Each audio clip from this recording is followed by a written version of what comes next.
Salut, c'est Stéphane. Voilà, je vais pour la dernière fois revenir sur ce chapitre du réchaud à pyrolyse. Ouais, parce que j'étais un peu frustré. Il y avait quand même 2-3 bricoles qui n'étaient pas encore tout à fait au point. Et puis ça m'énerve quand c'est comme ça. Donc voilà, je livre un produit fini, je veux que ça fonctionne. Enfin, je livre rien du tout, mais enfin, moi je trouve que ça me fait plaisir. Puis c'est quand même un truc qui marche vraiment bien. Pour ceux qui ont gagné le concours des 1000 abonnés, voilà, je vous oublie pas, hein, ça va venir. Je suis en train de voilà, l'améliorer pour finir l'histoire, pour tout ce que je dois encore vous envoyer. Alors vous en faites pas, je sais, je traîne, je suis pas très rapide pour les envois, je déteste la poste. Mais je vais m'occuper de ça incessamment sous peu. Voilà. Pour ceux qui attendent contre des objets neufs, il y a plein de protos qui sont sortis, qui me plaisent pas, donc je vais pas mettre ça en ligne.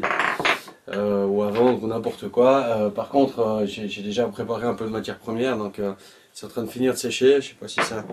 Non, ça va, ça tourne encore pas trop mal. Ça aura fini de sécher, je vais commencer à attaquer ça. C'est du hêtre qui vient du bûcheron de mon village, donc c'est du local, hein, c'est pas l'importé d'Estonie, voilà. Ok, pour en revenir à ça, voilà mon dernier jouet, entre guillemets, mon dernier réchaud qui fonctionne vraiment bien.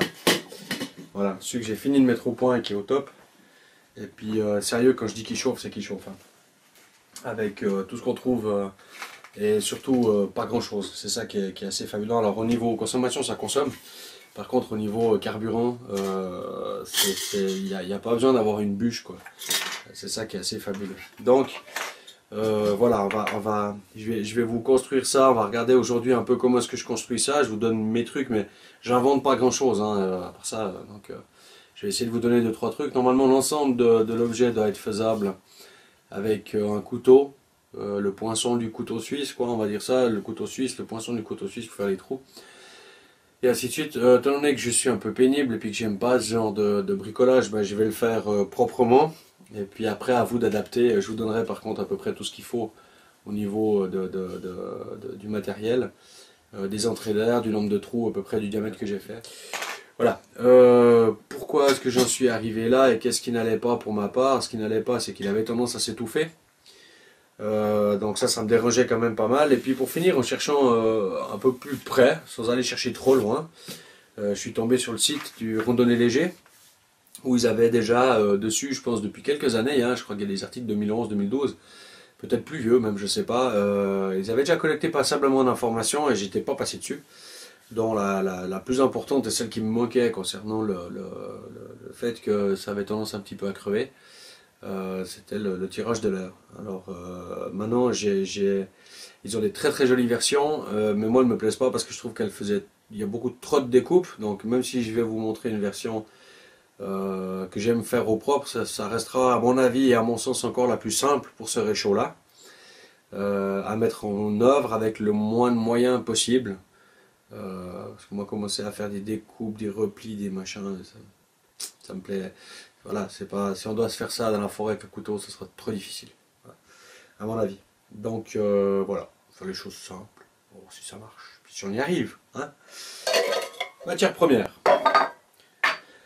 Je pars sur la base de 2 boîtes de conserve qui vont s'enfiler l'une dans l'autre. Voilà, la petite ne doit pas être plus longue que la grande. Les diamètres des deux, ici j'en ai quand même une grosse et une petite. J'en ai des petites où l'espace est beaucoup plus restreint entre les deux. Ça fonctionne très bien aussi et ça prendra moins de place dans votre sac. Je dois en avoir une là qui traîne d'ailleurs, je peux même vous montrer ça. Donc ma femme qui a contribué un peu à mes recherches a réussi à trouver par exemple des boîtes qui contenaient, sauf faire, des ananas, qui ont un diamètre qui est très proche des plus petites. Donc si on prend la plus grosse, hein, ça permet, donc ces deux-là sont identiques. Si j'en fais dedans, on aura quand même un espace et elles sont presque plus faciles à découper. Par contre c'est des boîtes qui sont un petit peu plus difficiles à trouver. Par contre au niveau rangement, on aura meilleur temps de la ranger parce qu'elle prend beaucoup moins de place, quoi, effectivement. Donc voilà, ça au cas où, bon à savoir, ça c'était des ananas, je ne sais pas ce que vous allez trouver d'autre. Faites des recherches au supermarché, il suffit juste qu'il y ait à peu près 10 mm, 9 mm, et puis qu'on n'ait plus qu'à découper le pourtour, enfiler dedans, c'est même presque plus simple. Juste en passant, je vais rajouter ça. Cette version intermédiaire, pour ceux qui veulent faire de l'ultra compact, je vous avais mis un lien vers une vidéo espagnole, sauf erreur. Donc vous avez votre réchaud, vous pouvez enfiler celle-ci à l'intérieur et avoir aussi bêtement le contenant pour chauffer l'eau par-dessus. Donc là vous avez vraiment de l'ultra compact avec le réchaud, le contenant.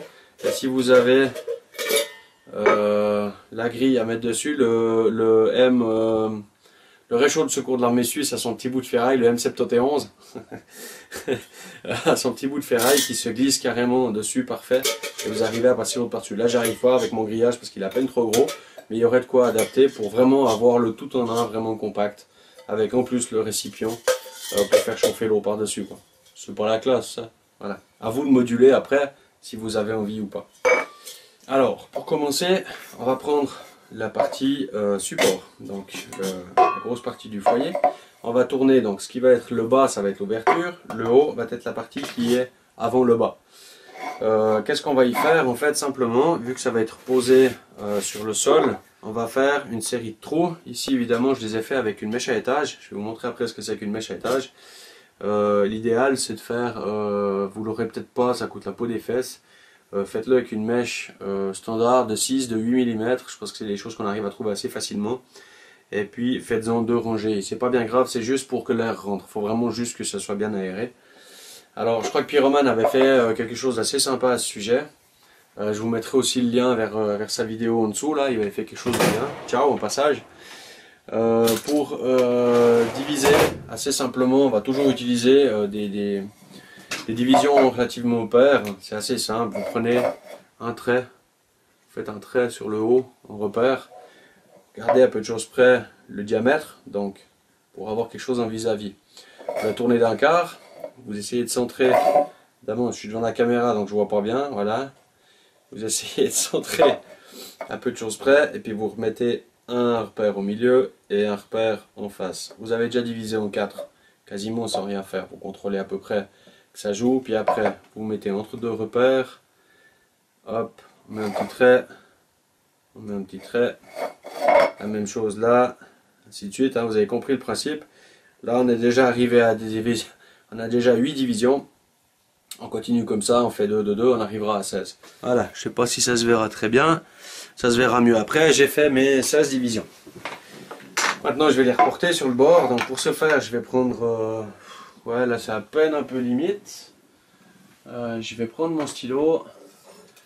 Voilà, je vais prendre une petite cale, une vieille lame que je dois finir à l'occasion. Je vais prendre une petite cale, je pose mon stylo.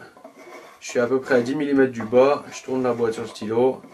Ça me fera un beau trait. Voilà. Hop. Ça me permettra déjà d'avoir une ligne de référence. Je remets une cale pour me faire un deuxième trait.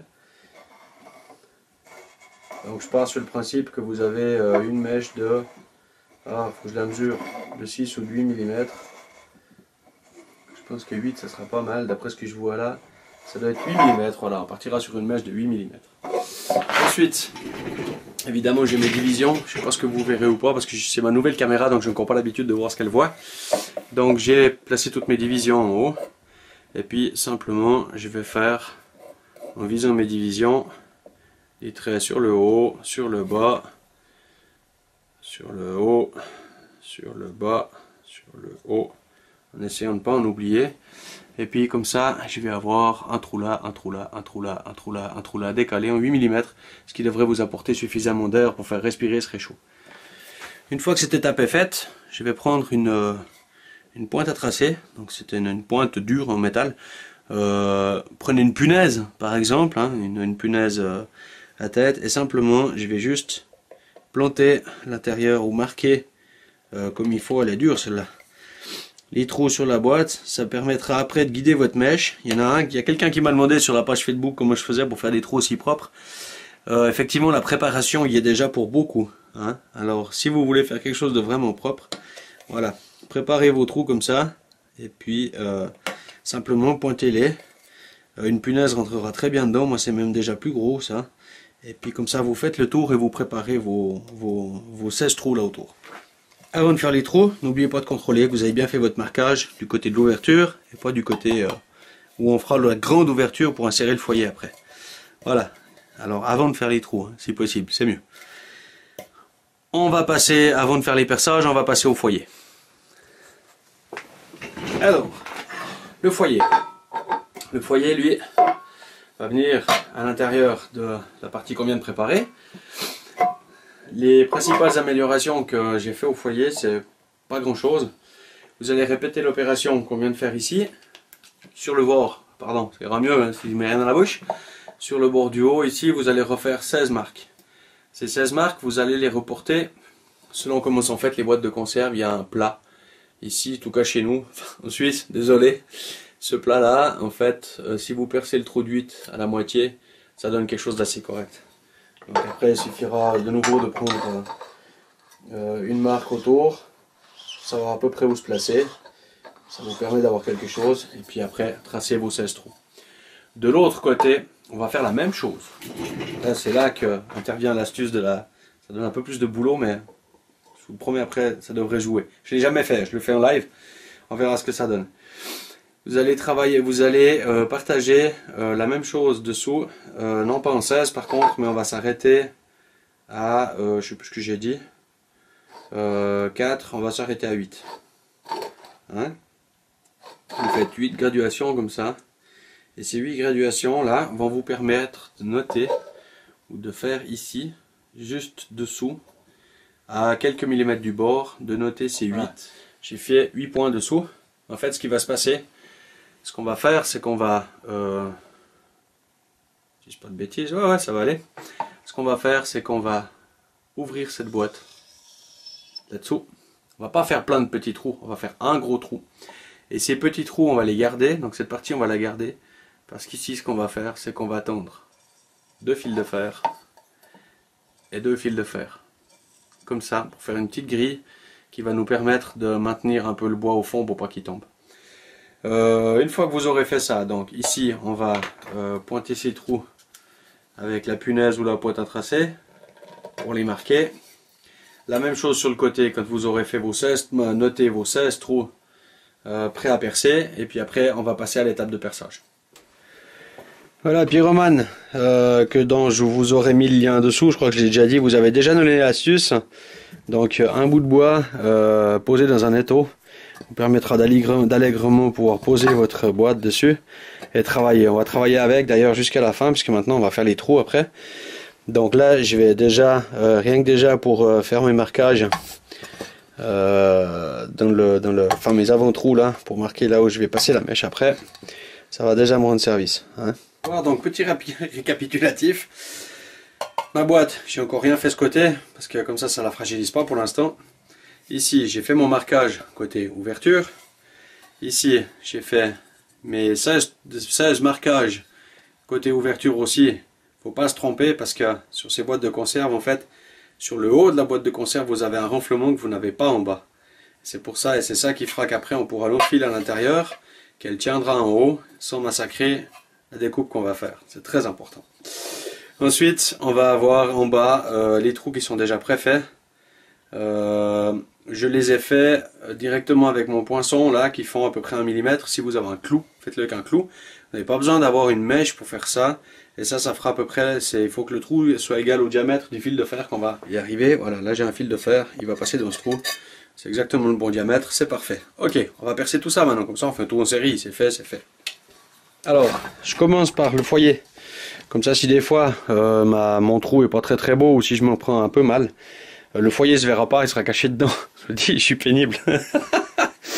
Voilà, et puis simplement pose dessus. On y va gentiment, on n'appuie pas comme des dératés, ça sert à rien, c'est comme ça qu'on fait les trucs moches. La mèche va rentrer dedans, découper la fin et ça va aller.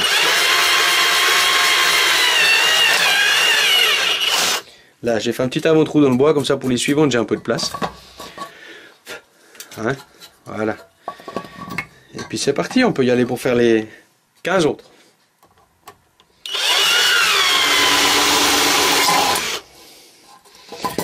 Voilà, on a fait le tour. Les trous sont percés tout le tour. Alors certes, évidemment, c'est pas très beau, c'est vrai. c'est que quand je fais ça avec ma mèche à étage, c'est quand même vachement plus joli. Ah oui, la mèche à étage. Donc pour ceux qui me demandaient comment est-ce que je faisais des coupes aussi propres dans une boîte de conserve, c'est avec ça. Effectivement, avec une mèche, c'est vraiment plus difficile. Voilà, seulement ça, ça coûte vraiment la peau des fesses. Alors allez pas acheter ça juste pour faire une boîte alors que le jeu de mèche vous coûterait plus cher qu'un solo stove du commerce. Je continue avec la grosse. Elle a aussi 16-3 percées. Mais là, je crois que je vais les faire avec la mèche à étage parce qu'autrement, ça va vraiment pas être beau sur l'extérieur puis ça va me déranger. Voilà, j'utilise pas de gants par contre les lunettes. Ça, je rigole pas. Hop là, j'en étais où? Voilà. Ouais, parce que sans les yeux, franchement, je peux plus bricoler. Un doigt au moins, ça va encore aller. Non, je rigole.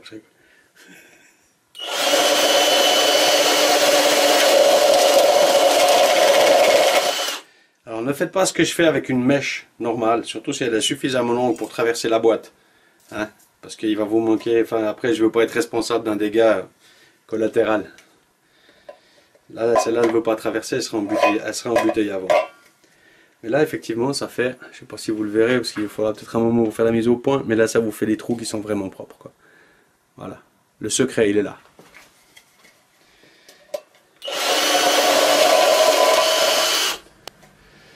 Voilà. Donc, les trous sont faits tout le tour. Hein, un petit peu de bavure dedans, mais ça, c'est pas grave, ça se verra pas. Et puis, la partie la plus facile a été faite. On va s'occuper de ça maintenant. J'ai pas pu m'empêcher de retoucher ces trous parce que c'était vraiment pas beau. Donc là je pense qu'on arrive à quelque chose comme 10 mm maintenant, mais ça fait rien, ça ira quand même. Donc apparemment on peut aller jusqu'à 8-10 mm. Voilà. Comme ça vous le saurez. C'est pas encore superbe dedans, mais enfin au moins c'est meilleur que... Voilà, maintenant qu'est-ce qu'on va faire? On va poser ça là-dessus afin de prendre un repère pour savoir où est-ce qu'on va découper. Alors si je regarde ça à peu de choses près proprement, je vois que c'est la rainure qui se trouve ici. Voilà, avec un joli sifflet qui est déjà bien assez à l'intérieur. Donc ça fait à peu près le rebord de cette rainure, donc il faudra venir à peu près découper tout ça jusque là. Hein? Alors on essaiera de découper à peine plus petit, et puis après je vais vous montrer comment est-ce qu'on va évaser la découpe pour pouvoir rentrer ça dedans. Le but étant d'être le plus propre possible pour que l'air chaud, quand il va remonter, va passer par ces trous, ou passe par ces trous là et pas par un mauvais joint qui sera fait entre le foyer et le bâti. Voilà, pour ce faire, si moi j'utilise des cisailles, certains utilisent les Dremel. Normalement les cisailles, il y en a une pour la gauche et une pour la droite. Je sais pas si vous verrez bien. Voilà, donc là je vais utiliser la rouge, elle va très bien aller. Et puis voilà, redis petit. Alors comment on commence ça? C'est assez simple. Prenez la boîte, plante dedans, puis après on attaque.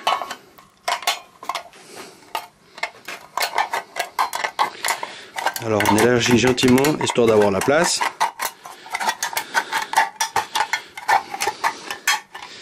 Puis là, j'arrive au trait, on va commencer à se calmer et puis y aller tranquillement. Je commence à avoir l'habitude, hein, vu que c'est pas la première que je fais. C'est un peu comme Jack Stove. Hein. Je veux pas dire que je dois en avoir 6 ou 7 là derrière. Voilà, on prend son temps. L'idée c'est d'avoir le moins possible enlevé à la lime par la suite et être au plus près du diamètre. Alors de nouveau, si vous avez autre chose pour faire cette ouverture, n'allez pas acheter une cisaille exprès pour ça. De nouveau, je pense que un truc du commerce vous coûterait moins cher.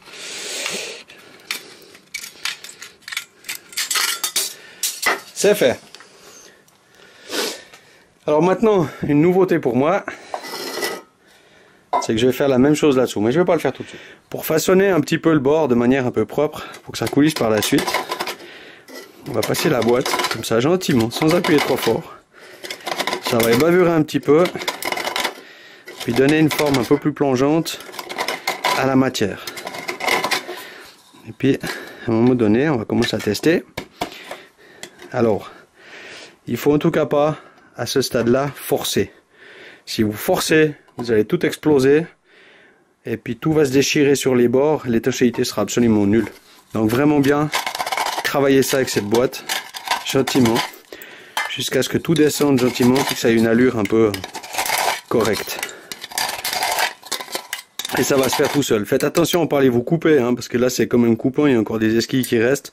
J'aurais pu les enlever avec un coup de lime, mais voilà, on y va gentiment, travaille un peu cette matière, jusqu'à ce que ça passe dedans.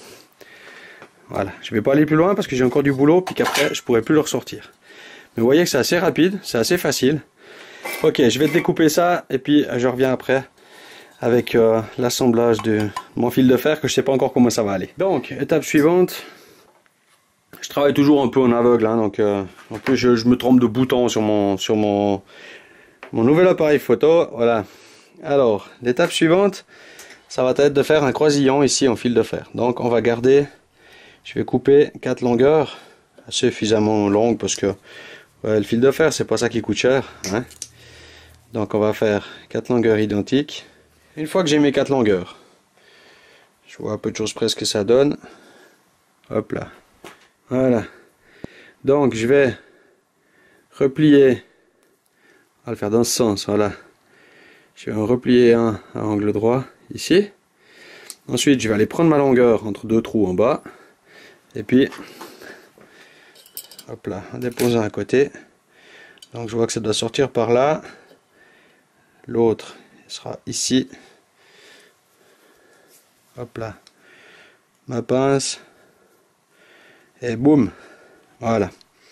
Je fais une sorte de U, hein, voilà, comme ça, que je vais après pouvoir insérer depuis l'intérieur. Donc il faudra en faire 4 comme ça, simplement prêt à insérer.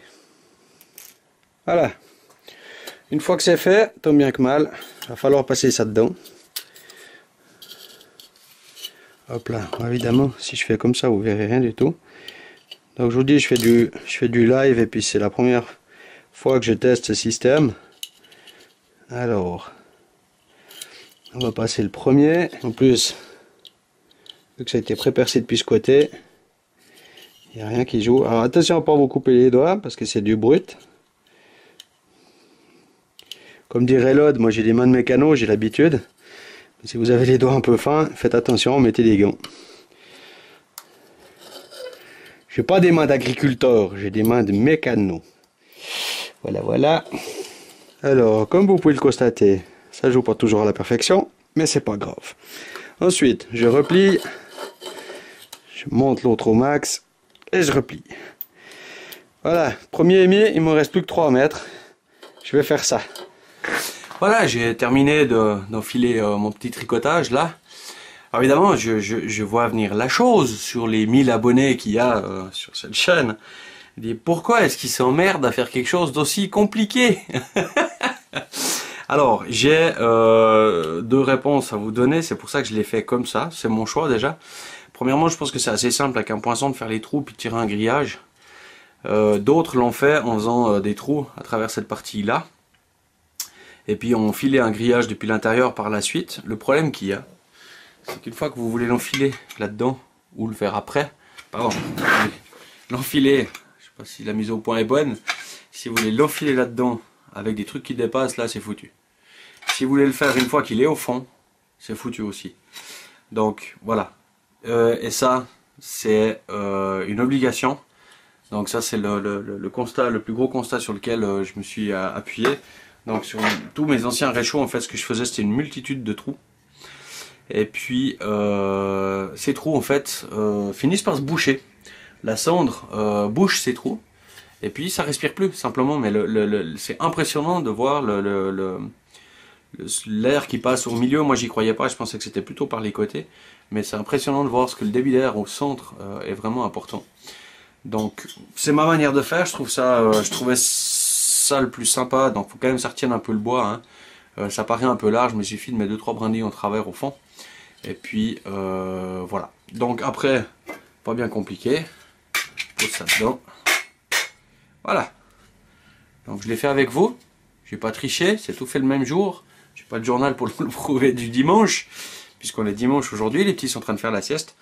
C'est pas bien long. Ça m'a pris du temps parce que j'ai fallu déplacer la caméra et ainsi de suite. Mais voilà.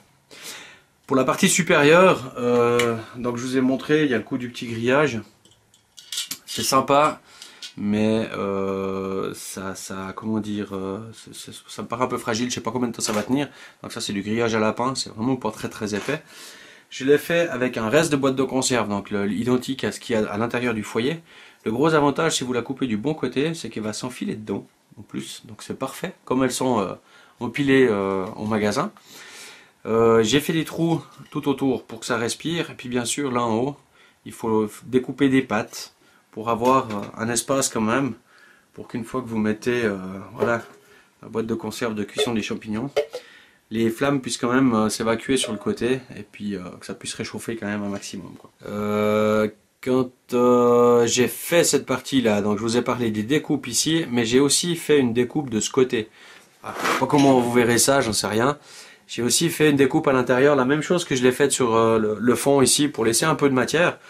Puis après j'ai travaillé un petit peu cette matière pour faire une coupole. Cette coupole en fait va faire office de déflecteur. Alors là j'ai pas encore de retour pour savoir si c'est mieux ou moins bien, parce que la dernière fois j'ai utilisé que ça.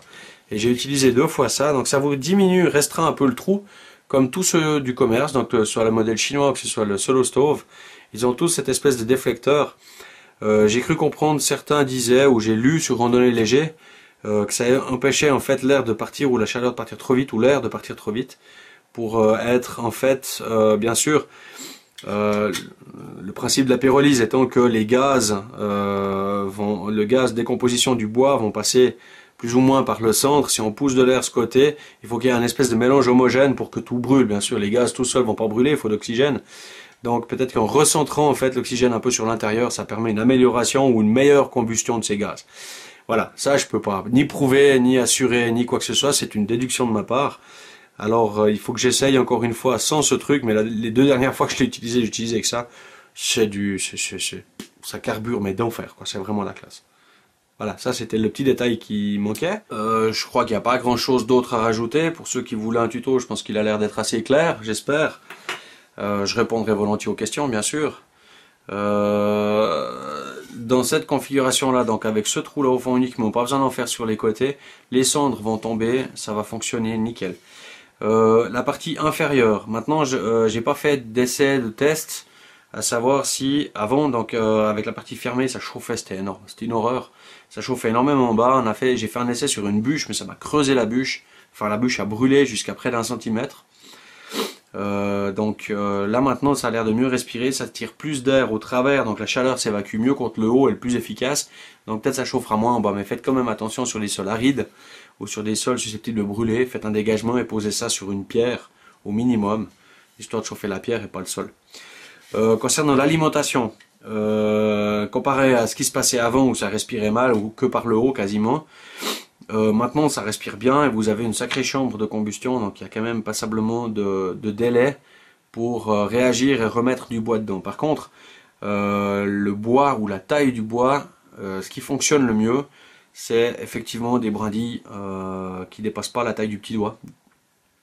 Donc je dirais 1 centimètre de diamètre. Je pense que ça dépendra des petits doigts, on est d'accord, l'ode, je pense que le tien est peut-être plus gros.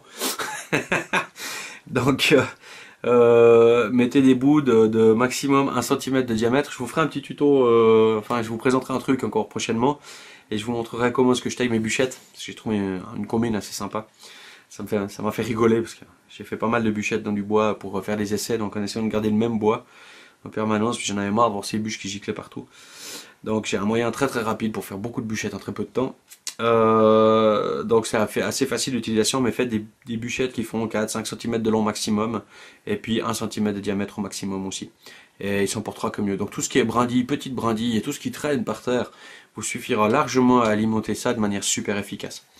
Moi j'en suis très content, j'ai du gaz, j'ai comment ça s'appelle, le Bushbox, merci Vincent. Ah, ça va, j'en aurais nommé des gens aujourd'hui, j'oublie tout le temps d'habitude, mais là... j'ai le Bushbox que j'en avais fabriqué 1 mois aussi et qui était beaucoup plus lourd.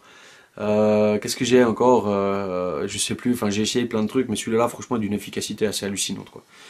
Y a pas à tortiller, une fois que ça fonctionne, ça chauffe, c'est terrible, quoi. J'ai fait à manger au jardin l'autre jour encore avec comment ça s'appelle, avec j'ai fait mes champignons, donc j'ai cuit les champignons dans la boîte de conserve là.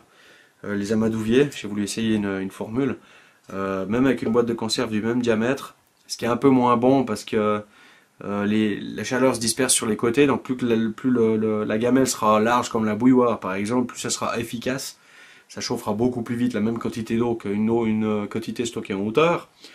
Je sais pas si vous arriverez à me suivre, vous n'en aurez pas marre avant la fin, voilà. Donc, en fait, je sais plus du tout où je voulais en venir, mais voilà. Ça marche bien, voilà. Moi, je trouve que ça marche bien. À partir de là, vous les verrez en vidéo très certainement. Par contre, je vous en cause plus, je vous fais plus de tuto, c'est fini.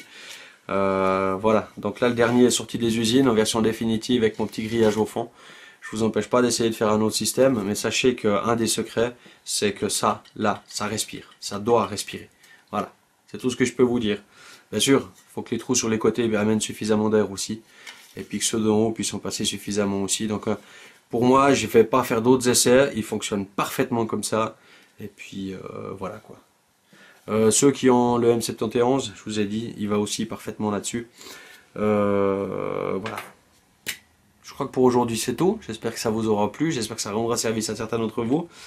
Pour Jack et Pyroman qui avaient un petit peu suivi l'histoire et qui avaient fait leurs essais de leur côté, moi j'en suis arrivé là. Je ne sais pas si vous avez développé d'autres choses pour la version en bois. Mais moi je suis super content de ce truc. Et puis il est tout le temps avec moi. Donc je l'ai partout. Dès qu'il y a un truc à chauffer, c'est avec ça. Ça s'allume très vite depuis le fond. Voilà. Discute même pas. Quand les feux de forêt seront interdits, effectivement, on passera au gaz, mais tant que j'ai pas besoin, et puis que j'ai envie d'un peu de flotte ou bien de me faire à souper rapidement, c'est nickel. Ciao les gars, à bientôt, bye.